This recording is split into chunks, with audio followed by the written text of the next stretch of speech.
Hi, and welcome to episode 37 of the Brewgooders League of Beer and Comics. What, are you a Jedi or something? I don't know why I did that. I'm Jeff. This is my co-host, Colin.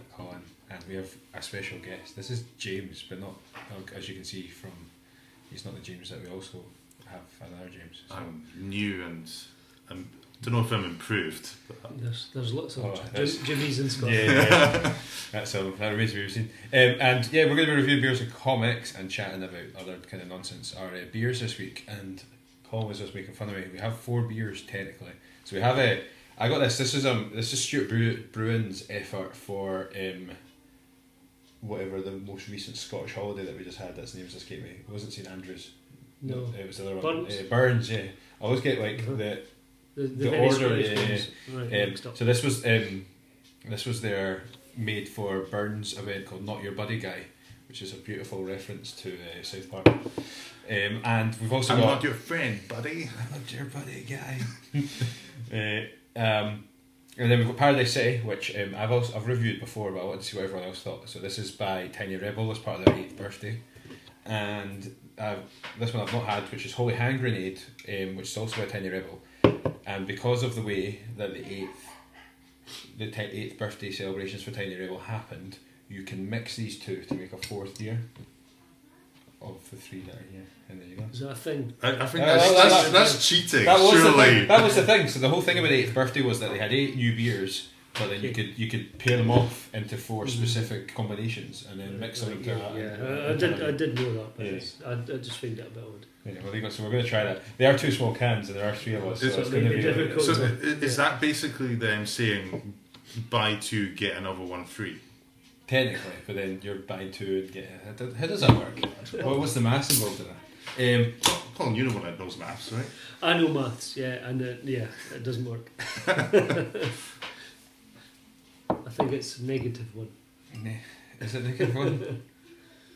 I don't know. So I've had one of these already. These are quite nice. So, Just a small drop for me. yeah, that's small. So yeah, this is Not Your Buddy Guy, which is a Canadian breakfast stout from Stewart Brewing, 6.8%. All our beers are 6.8% tonight, without any. I don't understand why that is. It's just this. And if you mix those 2 together, it will still make 6.8%. There you go. I thought that was quite clever. Okay, so the nose on this, so it's kind of straight away you can smell like a mapley kind of. Yeah. Which is really nice. And there is maple kind of syrup in it. But, Very typical breakfast stout flavours. Quite like the one we had last week at the pub crawl. anyway, talk about that because we're all there. We'll talk about that at some point. But the name of it, I can't remember. I will bring up my phone because I took a photo of everything we It's drank. called something like BB or something, wasn't it? It's still got that kind of. I like it. It's still got that kind of. I don't know. There's something about Stewart beers that I think there's always a kind of. No matter what, whether they're IPA or stout, I think they have a kind of common sort of thing about them, which. But I like them. That's. Yeah, it's good. I admittedly find I like Stewart Brewing, but then I think a lot of their beers are quite middling, and then they'll maybe do a kind of knockouty beer every so often. Like I really like. I've actually stocked up. I like it so much. I really like their First World Problems, the grapefruit IPA they do. Yeah. But there's been other beers that Stewart have done where I've been like, oh, that should have been so much better than it was. I think this falls more towards the first though. This is. I really enjoyed this. This is why I wanted to bring it to the podcast. Yeah, It's not bitter at all. I remember when I first drank it, I'm still getting that vibe from it. It's 6.8%, and it doesn't feel like it's 6.8%. It feels quite light, in my opinion. I would quite happily have suspected that to be somewhere in the 4. It's not a massively full-bodied stout that you might imagine. It's very drinkable. Yes. I just noticed there now, it's also a collaboration, so it isn't just Stewart, it's Electric Bear Brewing Company as well. I haven't heard of it before. Electric Beer. No. Electric Beer. I It's a don't great know. name for a brewing company. I think so. Where are you from? I will have to Google it, and I have the ability to do it. So I'm going to do that just now. Okay. While we're talking. What comics do you guys have? I'm going to be reviewing one of the latest Commando comics, which is Iron Resistance. What have you got, James? I mean, I've gone a little bit heavyweight here. Yeah, It's amazing. Gone for a graphic novel. It's called Castro. It's about Fidel, and it's because I'm going on holiday to Cuba in a couple of weeks. So I wanted a bit of light reading. It's good. It's good. An excuse as any. It will be a bit later to read a graphic novel than perhaps a biography or. Which It's quite a long flight. I've been to Cuba chunky. already. So it's probably that's good flight reading. I think. Just in case they confiscate it at the border or something. The Electric Bear Brewing Company are based in Bath. Okay. And they have a beer called Time Travel Real Ale. There you go. I like a bit of Doctor Who stuff.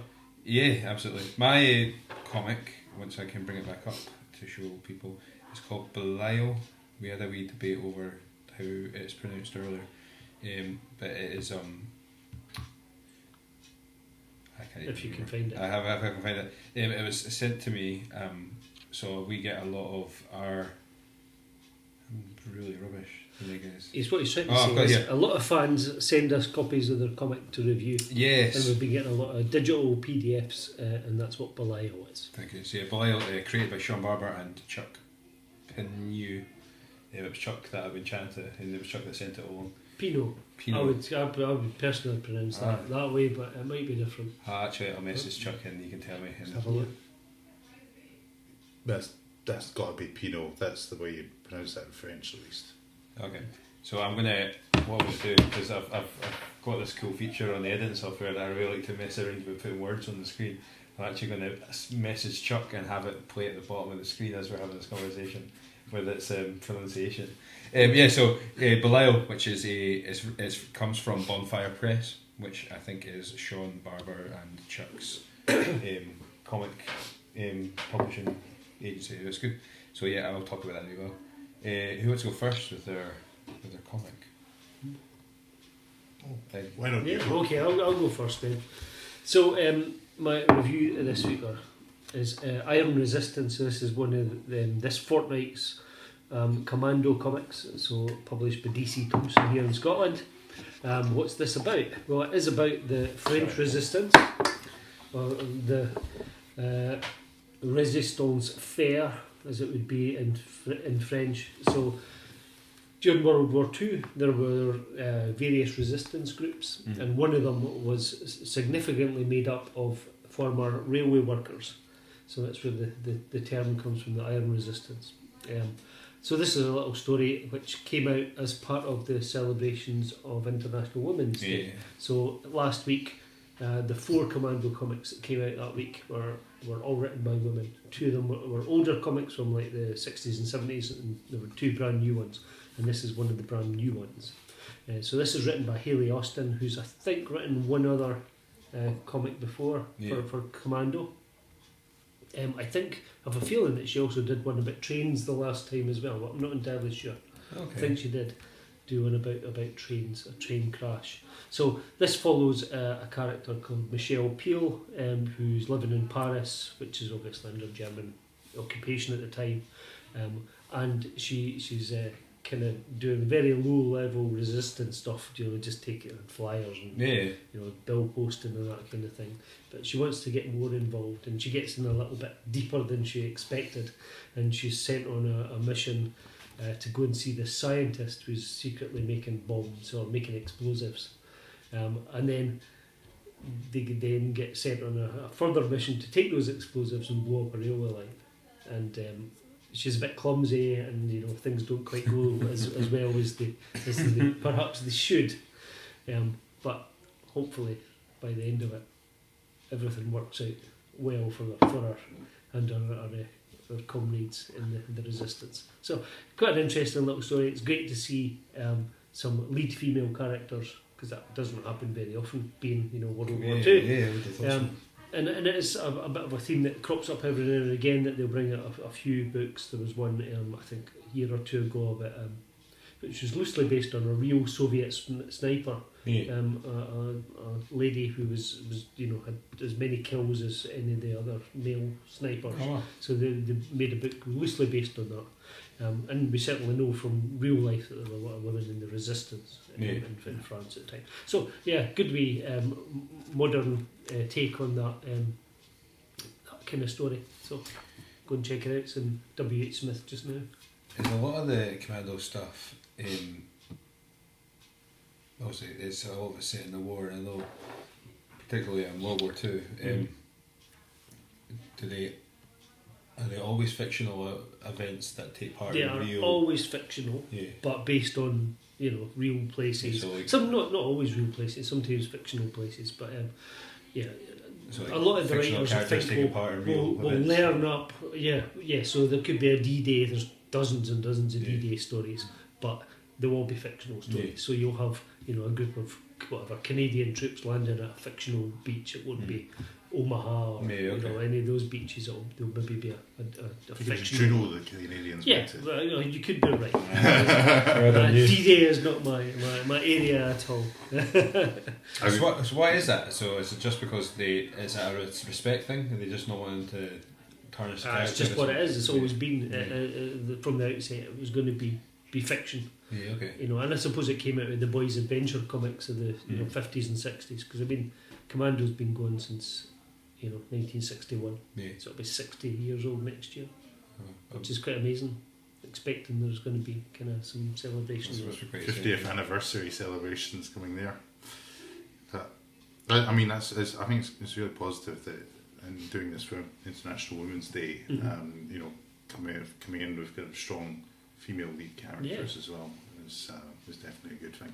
Absolutely. They keep coming up with these sort of little themed things now and again. So like last year at Halloween, they had kind of spooky stories and things, and that seems to be something that the current editorial team are looking for. Just doing things that are a little bit different and themed. So yeah, that's pretty great to see something slightly different from the norm from Commando. Yeah, so I'm going to try our second beer now. I think Colin's ducking out at this point, are you? Are you going to keep... No, I'll have a wee taste, but that'll be it. So this, I've had this before and I really, really enjoyed it. I'm glad that this time I bought it hadn't cost me Actually, I bought this as a half pint in Edinburgh, and that half pint cost me more than it cost me to get to Edinburgh and back on public transport that evening. And we are 20 miles away. And we are 20 miles from Edinburgh, so... That's harsh. So Paradise City, is this named after the Guns N' Roses song? Yeah, I don't know. Or just after... It's from Tinny Rebel, so you assume that there's a musical tie-in or something. Yeah. Tie-in with something. As I said earlier, so I'm trying to be... I'm not doing a very good job, but I'm trying to be sparse with the pouring levels, because we can come back to this at the end of the podcast and mix it with the other one. It's got Sabro and Laurel hops, two hops that I'm not massively familiar with, to be honest. Laurel and Mosaic. So Mosaic obviously I am, but on Laurel I don't think I'd heard of that before. I've had that in a beer at all.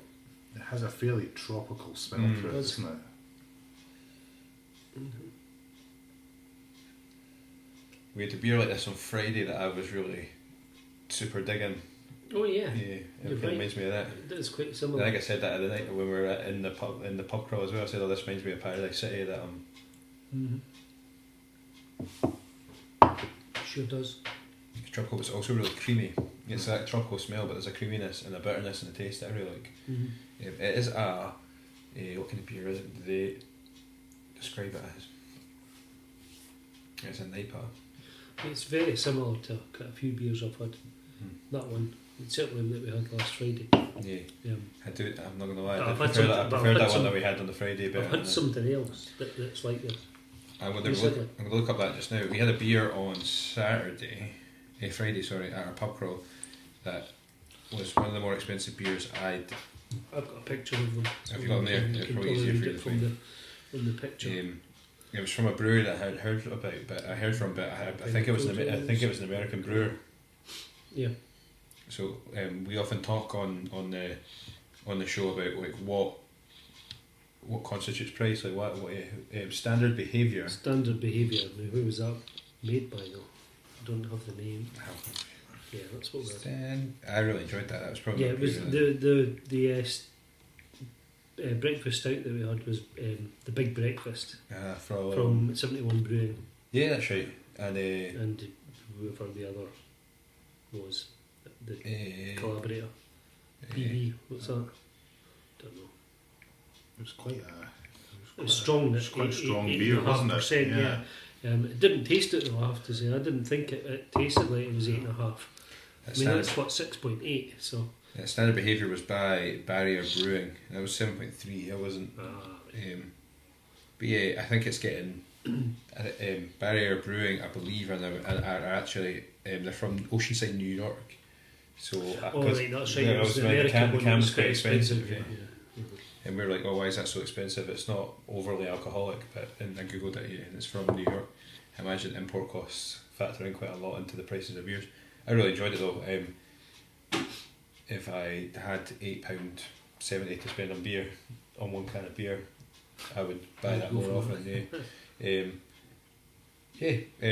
That's what I really liked about it. That's probably my favourite thing about when we do the pub crawls is we get to try loads of different beers because everyone can buy one or two, and if you've got like 6 around the table, it's 6 beers instead of maybe just buying one, which is really, really cool, and just getting that wee taster for each one. I mean, there was 40 or 50 quid worth of beer on the table at one point, but we were able to just try it all out, and it was really good. I think I talked about Paradise City before. I think it feels really, really fresh. It feels really that tropicalness. I think it's lovely. There's a quite a sharp bitterness in the taste that I don't think I'm 100% into. Mm-hmm. But it's a slight grapefruity flavour, but not overpowering. I think it's the kind of beer that on a really nice summer's day would go down really well. I think so too. Yeah. It's kind of reflective in the branding as well. I think that whole Paradise City is supposed to be. Actually, as the more you drink, the things that were catching me out aren't as prevalent. It's lovely. I thought that was really good. The first time I drank it, I'm really looking forward to mixing it with other ones and seeing what that adds to the gimmick. James brought a comic. James brought the comic. I know. Yes, Castro by Reinhard Kleist. So this is I mean, obviously we're going back into the kind of history theme here as well. This time going into the Cold War as opposed to the Second World War, and it's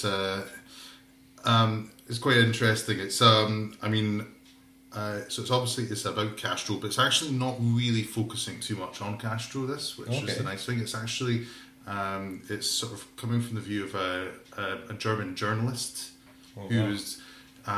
who came over to Cuba, during the kind of early stages of the revolution before Castro had taken over the country, and he ends up sort of staying over and kind of becoming a kind of wholehearted supporter of Castro, and then it's kind of carries on in his life, sort of before, during, and then after the revolution in Cuba, where he kind of settles down there. Yeah. So it's quite a nice touch. It's not, you'd initially look at it and you'd think it's all going to be just Castro this, Castro that, but it's looking at things from a more everyday perspective in Cuba, which is quite cool. Okay.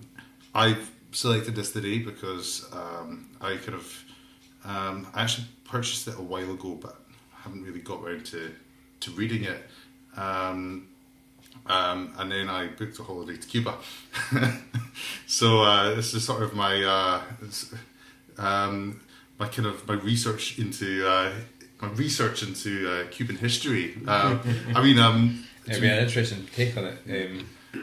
Like I was saying before we recorded, Dad spent a wee bit of time in Cuba a couple of years ago, and the Cuban view on being Cuban is completely different to my previous understanding of what Cuba was, based on like films and the sort of Americanized version of Cuba. View, and I don't know. Admittedly, until I'd gone to Cuba, like the only Cuban I knew was Tony Montana, and I was like, and obviously he's not like a great representation of the obviously he's 100% fictional as well, but he's not a great representation of what being a Cuban man is. So I'd be fascinated. There's also quite the way you're saying about the it being from the perspective of a German journalist. That's quite. I think that for me that creates a completely.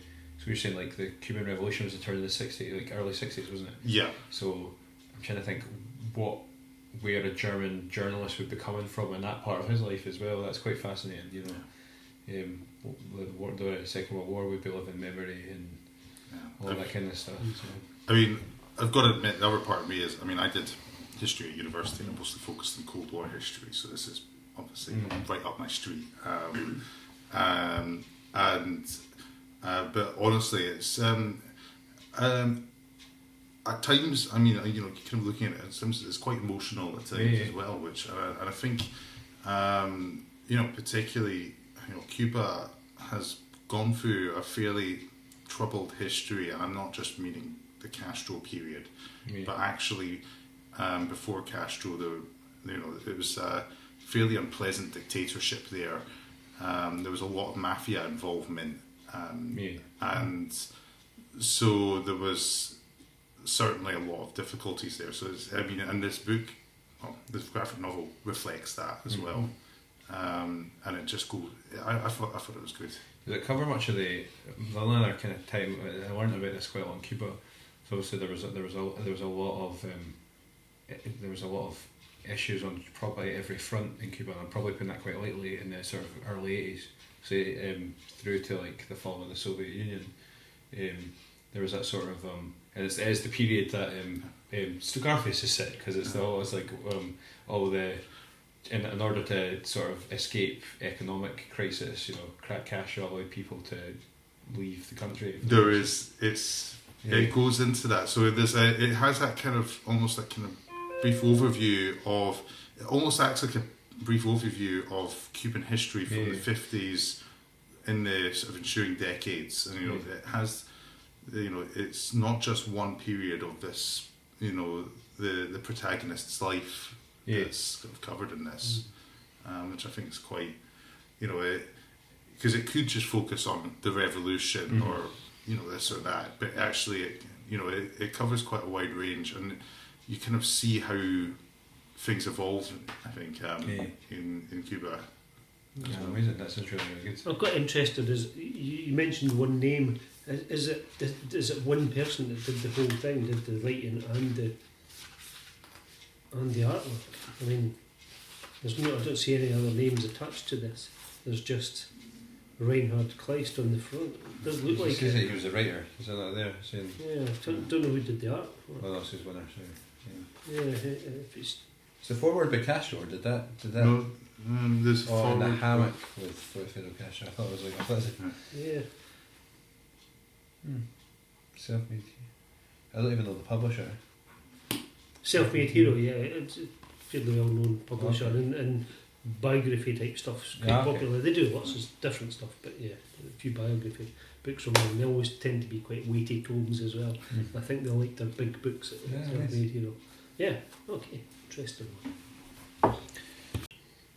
Hi, so this is our third beer, and it is another NIPA, Holy Hand Grenade, which is Sabro and Nelson Sauvin. Might be. Sauvin. Tiny Rebel got a bit inventive with their mix. As I said, they did 8 beers for their 8th birthday. I asked Colin at the beer shop about the Caledonian Crappy Merchant if these guys would be in general release, because obviously they came. You can only pick these up. I think they've just changed it like on Monday, but you could only pick these up as part of the 8th birthday party box that was coming. We got one.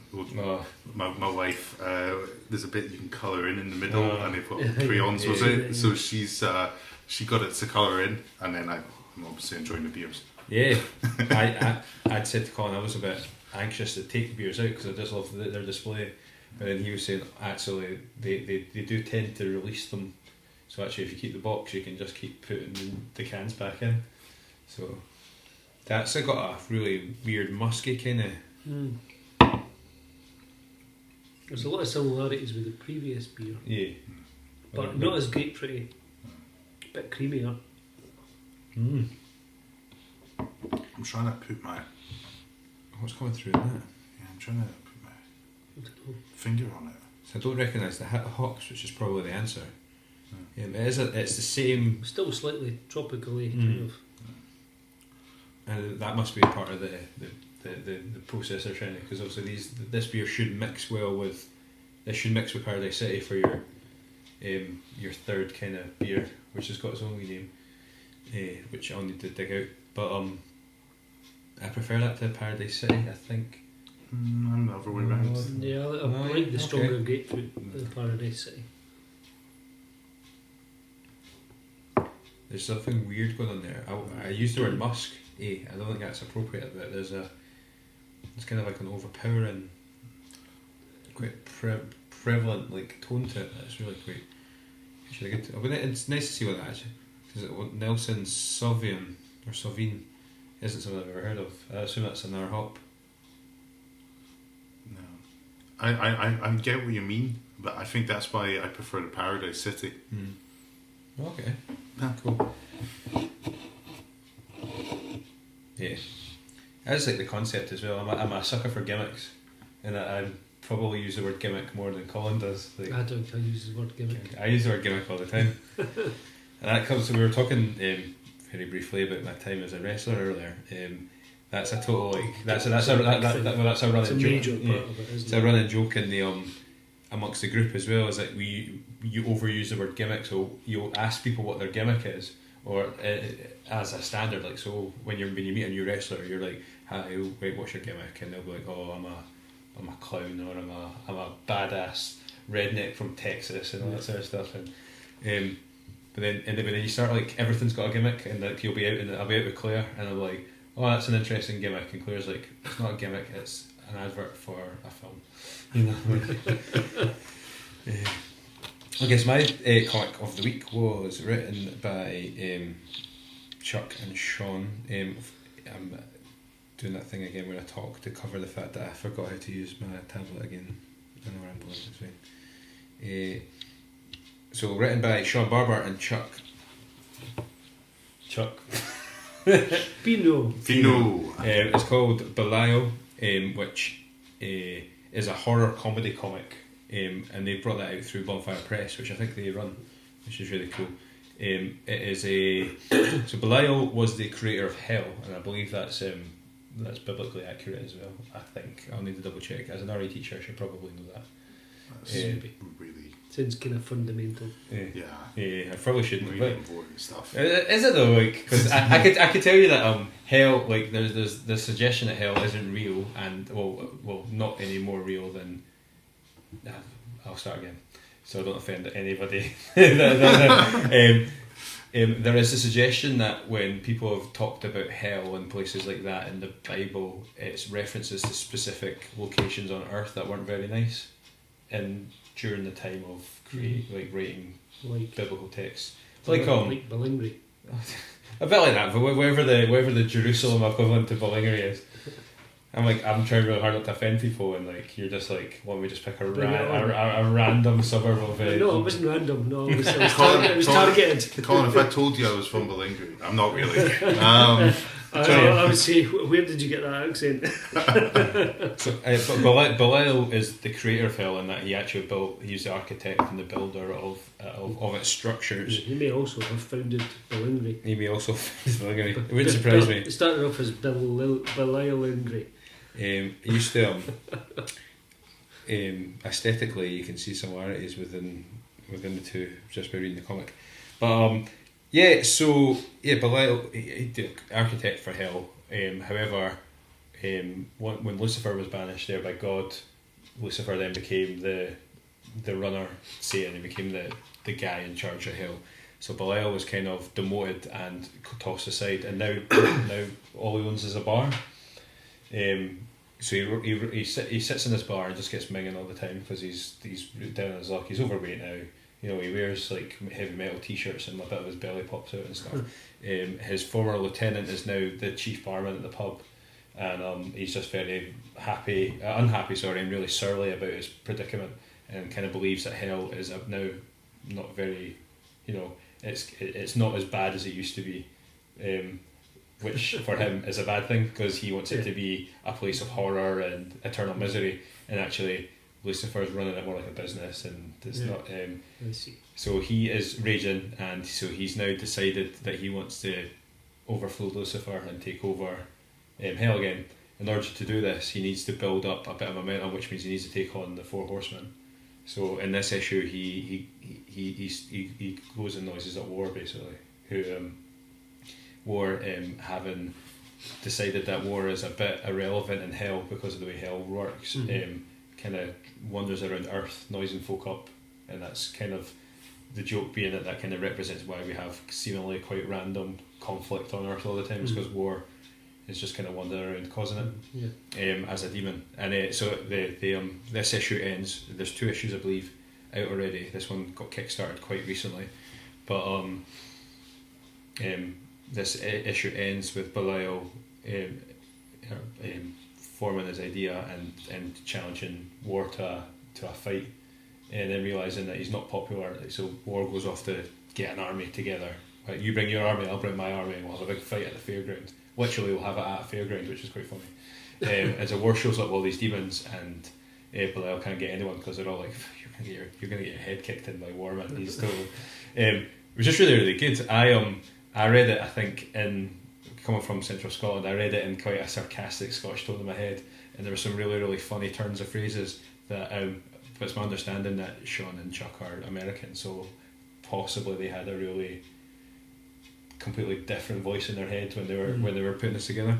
There was a really amazing bit that had me chuckling out loud, where Belial's like going on about what he's going to do. I'm going to do A, I'm going to do B, I'm going to do C, and his barman is like, actually, there's no chance of that happening because A, B, and C. And then Belial just kind of like looks up to the sky and goes, "Oh fuck!" Like he's just raging. And I was like, I don't know. Having been a Scotsman frequenting Scottish pubs, I saw maybe a humour in there that wasn't intended, but it was good. If you like horror and you like comedy, you like a bit of satirical silliness and something that should be quite scary anyway. Actually, you should totally check it out, and I'll put It does sound good. I put the link for this alongside everything else I've reviewed on there. I wonder if being American, they've been brought up in the Bible Belt at all, and it might be a reaction to that culture.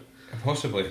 I've got a feeling they're from California, but I will double check that. I don't want to say that. Because a lot of creativity often comes from being, it's incited by something in your, in your environment. I mean, I suppose in America there's that kind of, it's that kind of rise of the Christian right. I mean, even if you're not in the Bible Belt, it has that impact wherever you are in the States, where it doesn't have it here. And so you could be right, about where that's going to come from. It's quite interesting. I noticed that quite a lot in particularly some of the independent stuff that we get sent from guys that are not maybe bound by either the limits or the structure that they must adhere to when they're working for a mainstream publisher. So what's really cool about doing the podcast is we do get so many folk sending us comics, and they can come from all over the place. We've got European comic writers sending us stuff, British guys, Scottish guys, and then we've got I think I've reviewed 3 comics. This will be my 4th comic that's been written by an American, and religion seems to trickle into all of them in some way, shape or form. I remember so The Fierce Are Fading by Joshua Hill that I reviewed last month. A large part of that was set in Nebraska, which I believe falls within what you would call the Bible Belt. I think.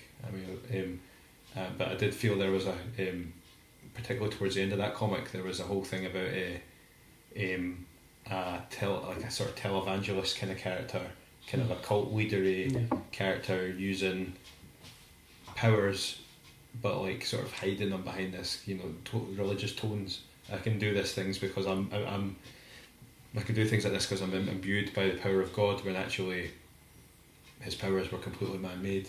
but he's manipulating other people, which is quite cool. It's an interesting way to tell stories by and obviously as a RE teacher and somebody that reads off quite a lot on this sort of stuff. Not enough to go unchallenged on one podcast, but on our own podcast. But that's quite interesting as well. Like that, I love, and obviously in my own comics, there's that kind of religious tone that I'm putting in. So it's all good. We have one more beer. Kind of the cheap beer. Right. I mean, you could technically do this with any beer in the world. Do you know that? Yeah, you could. Maybe that could be a whole theme. We'll just mix beers. and I don't know. That sounds absolutely horrendous. Let's just mix this lager with this stout and see what we Guinness and Tennent's. And we'll give it a headache rating the next morning. Okay, I'm going to pause for a moment just so that I can find out what this beer's called. Yeah. So. Colin just asked me, just as the thing was ticking off, how are you going to do this? I'm literally going to do what you said. Just mix. Tip. 50-50? I think so. It's supposed to be 50-50. I'll work it out. It's fine. It's going to be scientific, this. Has he left enough? No, did give me a tiny drop. I have left enough. There's more of the holy hand grenade left in the... We were just discussing where Holy Hand Grenade came from, but I think I worked out that it was a weapon from the Worms games. It's not what I thought it would be. And then we got into a philosophical discussion about how the youth of today don't have the same standards when it comes to games. Yeah, they don't consume games in the same way. Yeah. And that's quite disappointing. We've become quite old manish, I think. I think so. It's like it was like the top year of video games at the moment. This is still, well, I quite like this, it's still 6.8%, which is quite interesting. I thought when you mentioned that earlier, you were going to make a joke about it being like 13.6%. I was like, oh yeah, if it doubles up. Yeah. That's too complicated maths for me there. Oh! Have you done the mix? Yeah, it's now been mixed. Oh, that's happened. Right. Yeah, I did that as you were talking. I didn't notice. So now, it's now been mixed. Well, it's retained the grapefruitiness of Paradise City.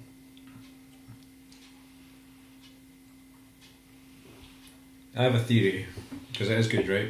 Yeah, it's really good, actually. I have a theory. Have they made two not so good beers, with the idea being that you have to blend them to make it something totally awesome? Is that the idea? And then you have to buy both beers to get that. The so experience. it's like a great business plan. That reminds me exactly of that really nice beer that we had, that I bought, the Standard Behaviour one that we had last week. It's totally in that kind of palette. And it's that quite like of, that, yeah. Without the strength of it. But not far off though, because that was 7.2. Oh, was it? And this is 6.8. So, I remember it. Yeah, it's got that. I actually really like that, and I like that as the idea and the way even I see if I can bring up the. Yeah. It's retained the grapefruitiness and the creaminess. Yeah, which were like the two cool bits, or the two nicer bits of the So, what are we going to call this? Holy Paradise? I think it does have a name in the box, but I just haven't taken a note of what it's called. Or have you got the Hand box? Grenade City? Yeah, the box is through there, but with the ladies, I'll get her out again from within. So the idea is that each beer tastes amazing on its own, but if you blend them together, you get something truly special. Is kind of the advertising pitch for this. I liked both of them on their own, but certainly together, it's a better beer. Yeah, I think so. I think. Part of me is the cheap Scotsman in me is getting a bit annoyed at that and wondering if that was had they or even if that's possible, could they create two substandard products, knowing that rather than making two awesome beers that make an even better beer, is that even possible? Do you have to make two substandard beers that sort of blend together to make something amazing? Does that mean that if you mix Tennent's with... Well, I was thinking like they made a nice beer and then they made another nice beer and then they blended them together, and I'm trying to think what the process would have been to have known that you could blend certain combinations together. I don't know. Maybe just trial and error. Yeah. But I mean, it goes way back to when they made the porter beers in London, and they used to mix them together. You know, sometimes they'd have a poor standard beer, they'd mix it with a better one, and actually end up with something that more people liked. That's like middle of the road beer. Or is it maybe that kind of similar kind of idea as the kind of blended whiskies. Perhaps, have, the different characteristics of complement each other. Yeah, so perhaps. Yeah. I don't know if there's any science to it. I don't know. Or I if must it's just, hey, let's just do this and see if it works. Which sounds like how Tiny Rebel would do it. Yeah. No, as a brewery. Yeah, perhaps. It's that whole blending beers when one's not kind of up to the standard you want was something I find quite fascinating because when we were down at the brew shed, we were chatting away and it was kind of that was a process that they use sometimes. Well, that was like, if you've got a bad batch, you can just mix it and start again, essentially. Yeah. And I just assumed that if you had a bad batch, you binned it, but actually that's not necessarily necessary. That's interesting. I'm trying to wonder if is there a science or is it just let's try something? Well, because I think going back to that word gimmick again, I think Tiny Rebel are quite a gimmicky brewery. Yeah. And I think if you're going to attach that label to any brewery, it probably would be Tiny Rebel. So you're saying they're the wrestler of breweries? No, I think that's Tap Out. Top Rope Brewery are the wrestlers, which we'll come on to because I think Colin are going to go and. We might do that. I'm sure I'm going. I'm going to drag you along with me. I'll try and get along to that. Top Rope Brewing. You come as well, James. It'll be amazing. I'm going to get other James to come with us as well. Top Rope Brewing are doing a tap takeover in the Steel Coulson Brewery Bar. I think it's not Steel Coulson Tap Room in Leith. They're doing it the night after WrestleMania.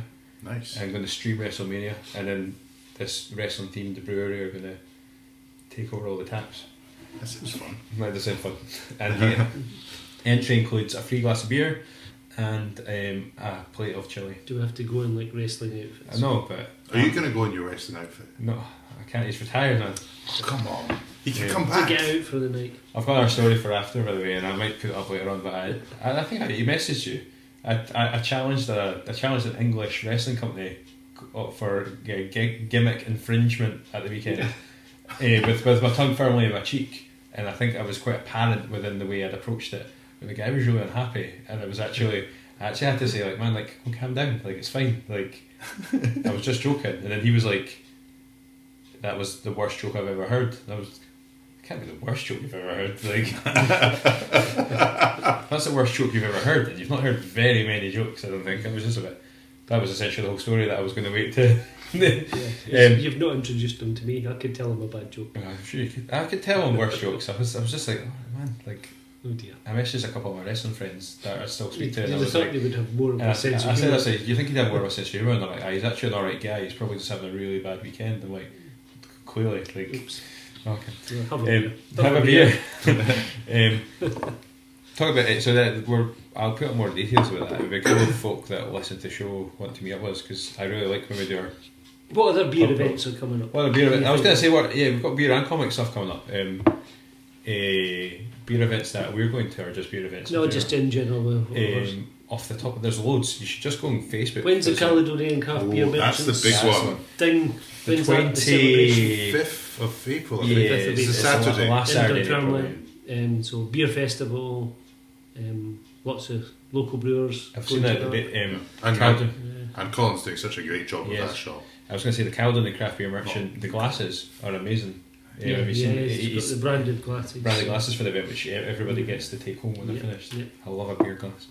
That's April. There's the one in, I think it's a couple of weeks after. I'll need to get the dates. We maybe just need to put up a. Come see it. You do your comics, don't you?